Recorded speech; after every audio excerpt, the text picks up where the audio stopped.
নমস্কার, ঘরকন্নাডারির আরেকটি নতুন পর্বে সকলকে স্বাগত জানাচ্ছি। দেখুন, আজকে আমি বাঁধাকপি রান্না করব।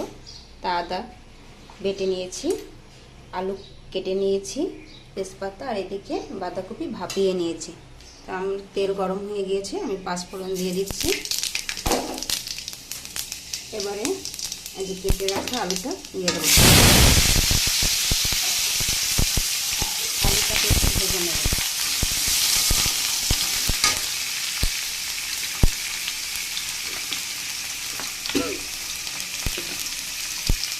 তেলটা বেশি গরম হয়ে গিয়েছিল, তাই আলাদা করে পাঁচফোড়নটা সময় নিয়ে ভাজতে হবে।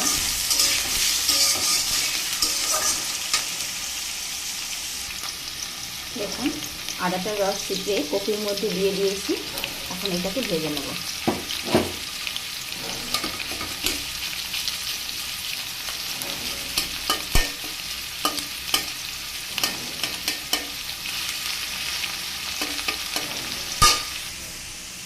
দেখুন, আদাটাকে এরকম করে ভেজে নেওয়ার কারণে খুব সুন্দর একটা সেন্ট আসছে। পাঁচফোড়ন, আদার খুব সুন্দর সেন্ট। আর আলুটাও আমার বেশ ভালো করেই ভাজা হয়ে গিয়েছে, লাল লাল করে। এবারে আমি কপির পরিমাণ বুঝে কিছুটা হলুদ দিয়ে দেবো।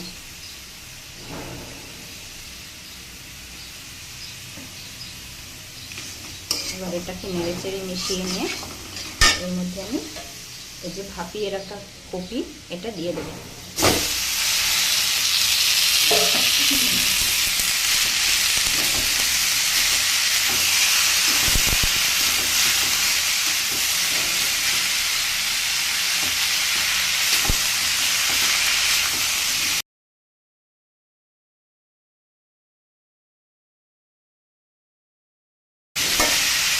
এবার এটা ভালো করে নেড়ে চেড়ে মিশিয়ে নেব, আর পরিমাণ মতো লবণ দিয়ে দেবো।